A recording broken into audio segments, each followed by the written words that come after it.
হেমতাবাদ ব্লকের বিভিন্ন এলাকার পথকুকুরদের প্রদান করা হলো জলাতঙ্কের প্রতিষেধক। মঙ্গলবার দিনভর হেমতাবাদ ব্লক প্রাণী সম্পদ বিকাশ বিভাগের উদ্যোগে এবং উত্তর দিনাজপুর পিপলস ফর অ্যানিমালসের সহযোগিতায় এই কর্মসূচি করা হয়, যেখানে উপস্থিত ছিলেন উত্তর দিনাজপুর পিপলস ফর অ্যানিমালসের সম্পাদক গৌতম তান্তিয়া, হেমতাবাদ পশু চিকিৎসক অগ্নিভ নন্দী সহ অন্যান্যরা উপস্থিত ছিলেন এই কর্মসূচিতে।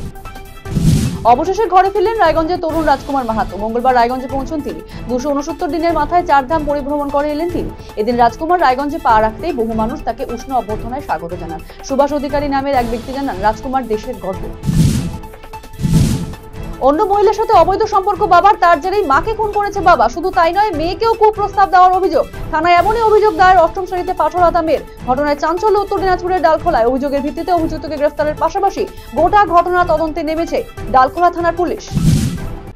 ঝুলে থাকা বিদ্যুতের তারের ছোবলে মৃত্যু হলো 2 জন চা শ্রমিকের। ঘটনাটি ঘটেছে লাটাগুড়ি লাগোয়া কুমলাই গ্রাম পঞ্চায়েত এলাকায়। জানা গিয়েছে, পিকআপ ভ্যানে চেপে 7 জন চা শ্রমিক মালবাজার লাগোয়া টুনবাড়ি চা বাগানে কাজ করতে যাচ্ছিল। পথে বিদ্যুতের তারের সঙ্গে গাড়ির পেছনের অংশ স্পর্শ করে বলে জখমদের দাবি। বাকি 5 মহিলা 4 শ্রমিক অল্প বিস্তর জখম হয়েছেন, তবে তাদের প্রাথমিক চিকিৎসার পর ছেড়ে দেওয়া হয়েছে। সকলকে এদিন মালবাজার সুপার স্পেশালিটি হাসপাতালে নিয়ে আসা হয়। চিকিৎসকেরা 19 বছর বয়সী 2 যুবতী আলিশা ওরাও এবং অনিশা ওরাওকে মৃত বলে ঘোষণা করে। কলকাতা রাজ্যকর কাণ্ডের পরিপ্রেক্ষিতে সারা রাজ্য জুড়ে স্বাস্থ্য পরিষেবা নিয়ে আলোড়ন সৃষ্টি হয়েছে। সেই পরিপ্রেক্ষিতে মঙ্গলবার দিনহাটা মহকুমা হাসপাতালের পরিকাঠামো এবং হাসপাতালের নিরাপত্তা ব্যবস্থা খতিয়ে দেখলেন দিনহাটা মহকুমা শাসক বিধু শেখর। সঙ্গে ছিলেন দিনহাটার এসডিপিও ধীমান মিত্র, হাসপাতালের সুপার ডাক্তার রঞ্জিত মণ্ডল, দিনহাটা থানার আইসি জয়দেব মোদক সহ অন্যান্য আধিকারিকগণ। 15 বছর আগে হারিয়ে যাওয়া ছেলেকে ফিরে পেলেন বাবা। মঙ্গলবার দুপুরে দিনহাটা থানায় বাবার হাতে ছেলেকে তুলে দিলেন পুলিশ আধিকারিকরা। দীর্ঘ 15 বছর পর ছেলেকে ফিরে পেয়ে কান্নায় ভেঙে পড়লেন ইউসুফ বাবু। হিমাচল প্রদেশ থেকে কাজ সেরে এক নাবালিকাকে ঘরে আনার পর ধর্ষণের ঘটনায় চাঞ্চল্য ছড়িয়েছে এলাকায়। এই ঘটনায় স্ত্রীর অভিযোগে গ্রেফতার হলো স্বামী। ঘটনাটি ঘটেছে খড়িবাড়ির থানঝোড়া এলাকায়। অভিযোগ পেয়ে সুনীলকে গ্রেফতার করে খড়িবাড়ি থানার পুলিশ। আজ ধৃতকে শিলিগুড়ি মহকুমা আদালতে তোলা হয়। বাইকের মুখোমুখি সংঘর্ষে আহত 2 যুবক। ঘটনাটি ঘটেছে করণদিঘি থানার দোমোহনা জাতীয় সড়কের পেট্রোল পাম্পের সামনে। স্থানীয় বাসিন্দারা জানিয়েছেন, মঙ্গলবার রাতে রাজমিস্ত্রির কাজ শেষ করে 5 ফিট পিছলিয়ার বাড়িতে বাইকে চেপে ফিরছিলেন জাহাঙ্গীর আলম। দোমোহনা জাতীয় সড়কে অপর একটি বাইকের সাথে মুখোমুখি সংঘর্ষ হয়। স্থানীয় বাসিন্দারা তাদেরকে উদ্ধার করে করণদিঘি গ্রামীণ হাসপাতালে নিয়ে যায়। অবস্থা আশঙ্কাজনক হওয়ায় 2 জনকেই রায়গঞ্জ মেডিকেল কলেজে রেফার করে।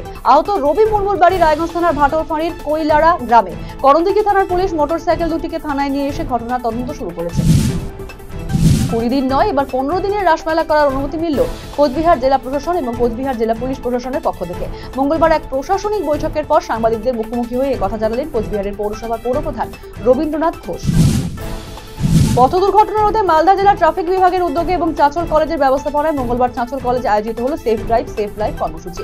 এই কর্মসূচিতে উপস্থিত ছিলেন জেলা ট্রাফিক ডিএসপি সুশীল গুরুং, আইসি পূর্ণেন্দু কুমার কুন্ডু সহ অন্যান্যরা। এই দিনের এই কর্মসূচিতে জেলা ট্রাফিক বিভাগের পক্ষ থেকে বাইক চালানো নিয়ে সাবধান করা হয় কলেজ পড়ুয়াদের।